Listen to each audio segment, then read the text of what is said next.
وبركاته. يا أيها الناس اتقوا ربكم الذي خلقكم من نفس واحدة وخلق منها زوجها وبث منهما رجالا كثيرا ونساء واتقوا الله الذي تساءلون به والأرحام إن الله كان عليكم رقيبا.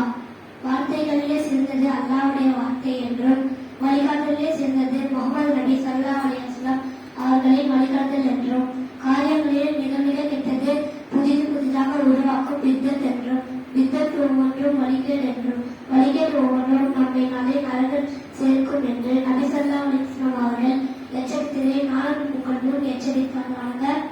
என்னுடைய உரையை ஆரம்பம் செய்கிறேன். இஸ்லாத்தின் 5 கடமைகளில் மிக முக்கியமான கடமையான தொழுகையை பற்றி தான் நான் உங்கள் முன் பேச வந்திருக்கிறேன். அல்லாஹ் முதலில் படித்த மனிதனிலிருந்து இறுதியாக படைக்கப்படும் மனிதன் வரையும் அல்லாஹ்வை பின்பற்றுவங்களுக்கு மட்டும் தொழுகை கடமையாக உள்ளது.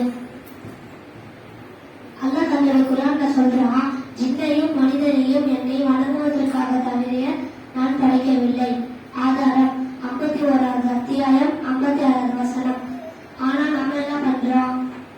ரமலான் மாதம் வந்தாதான் தொழக்கூடியவங்களும் இருக்கிறோம். அப்படி இல்லைன்னா சில பேர் ஜும்மா நாட்கள்ல தொழக்கூடியவங்களும் இருக்கிறாங்க. அப்படி இல்லைன்னா சில பேர் மன கஷ்டமா இருந்தாதான் தொழக்கூடியவங்களும் இருக்காங்க. அப்படின்னா இருக்கக்கூடாது. நபி ஸல்லல்லாஹு அலைஹி வஸல்லம் அவர்கள் சொல்றாங்க, முஸ்லிமுக்கும் காபிருக்கும் இடையே உள்ள ஒப்பந்தமே தொழுகைதான். தொழாதவங்க காபிராக ஆகிவிடுவாங்க. காபிர்களுக்கு மன்னிப்பே கிடையாதுன்னு அல்லாஹ் சொல்கிறான். காபிர்கள் அனைவருமே நரகத்துக்கு தான் போவாங்க. மறுமை நல்ல முதல் கேள்வியே நீங்க தொழுதீங்களா பார்த்தீங்களா? அந்த முதல் கேள்விக்கு நம்ம தயாராக இருக்கோமான்னு யோசிச்சு பாருங்க. தொழுகாதவங்க போகக்கூடிய நரகம் பெயர் உங்களுக்கு என்ன தெரியுமா?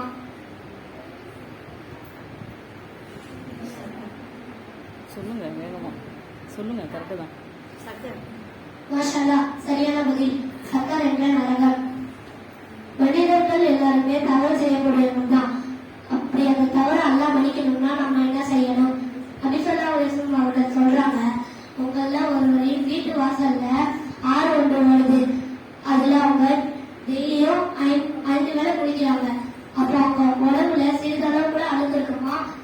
நபி ஸல்லல்லாஹு அலைஹி வஸல்லம் அவர்கள் நபிகள்கிட்ட கேட்கிறாங்க. அதுக்கு நபிகள் சொல்றாங்க, சிறிதளவு கூட இருக்கிறதுல சொல்லாது. இதுதான் 5 வேளை தொழுகையின் உண்மையாகும். இதிலிருந்து அல்லாஹ் சிறு சிறு பாவங்களை மன்னிக்கிறவனாக இருக்கிறான். இதை அறிவிப்பவர் அபூ ஹுரைரா அலி. நம்ம இந்த உலகத்துல வாழ்றதே சொர்க்கத்துக்கு போகணும். அப்படி சொர்க்கத்துக்கு போகணும்னா இன்ஷா அல்லாஹ் 5 வேளை தொழுகை விடாமல் தொழுது சொர்க்கத்துக்கு போகக்கூடிய பாக்கியத்தை உங்களுக்கும் எனக்கும் பிரார்த்தித்தவனாக என்னுடைய உரையை நிறைவு செய்கிறேன்.